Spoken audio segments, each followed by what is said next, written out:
Bonjour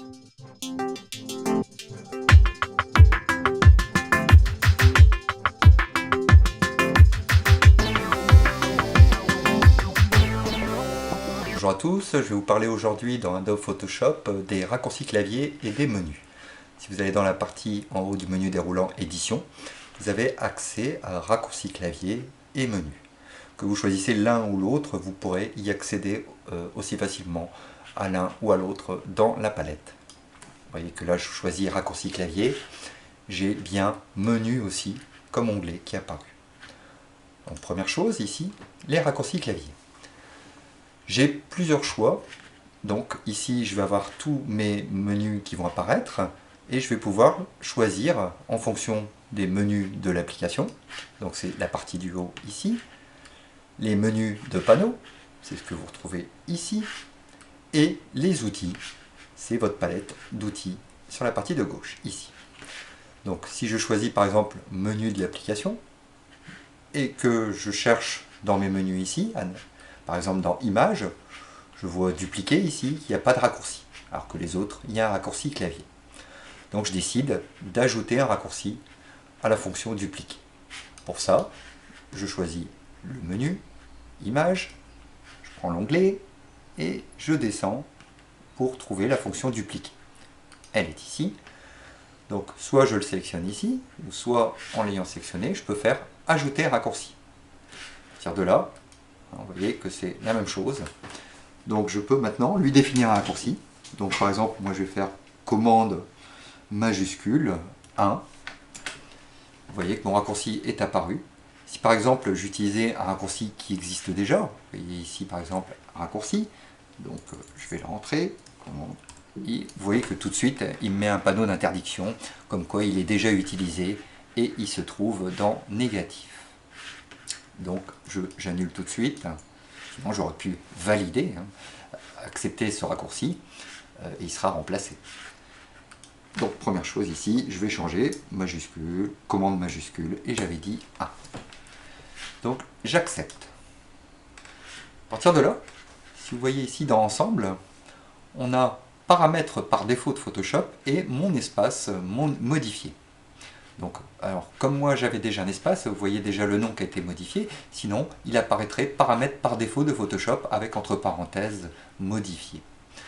Donc faites bien attention à ça, vous voyez qu'ici je suis sur les indispensables dans l'espace de travail, mais si je valide, je bascule sur par exemple un autre espace de travail que j'utilise, voilà, je vais dans le menu édition raccourci clavier. Vous voyez qu'ici, il va choisir toutes les modifications que je vais effectuer pour mon espace triple écran. Donc là, c'est à moi de décider si je veux le mettre par défaut dans Photoshop ou comme dans mon espace triple écran. Donc là, par exemple, je choisis mon espace triple écran.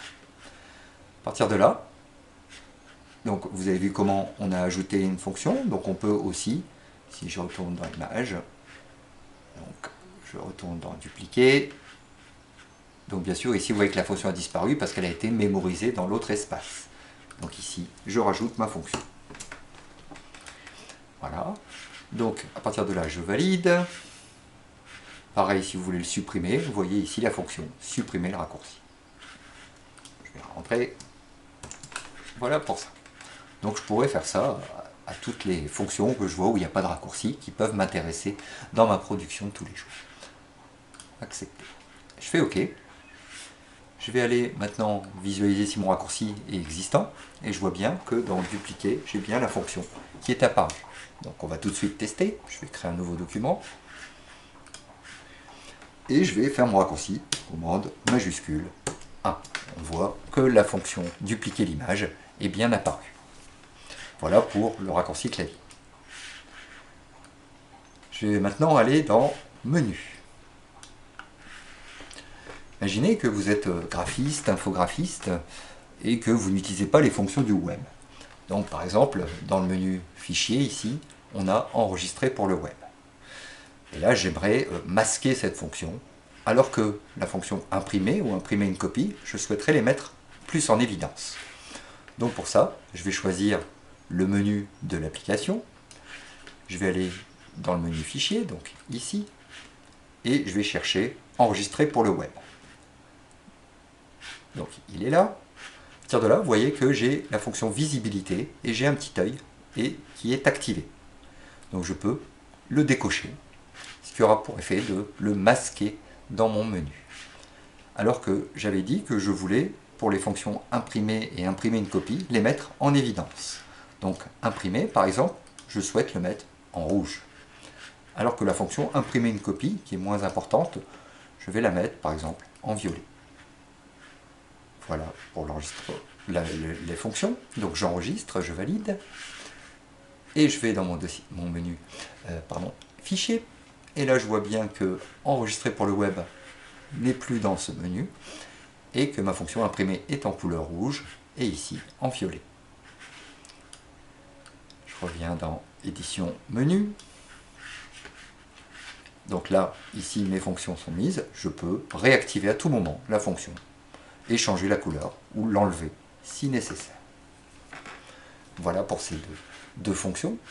Donc n'oubliez pas à chaque fois de mémoriser les espaces en fonction de vos besoins, mémoriser vos raccourcis en fonction de vos espaces et en fonction de vos besoins bien sûr.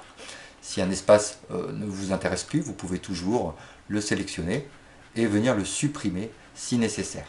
Donc là pour l'instant j'en ai pas besoin, moi je reste sur cet espace. Je valide. Voilà, merci, à bientôt.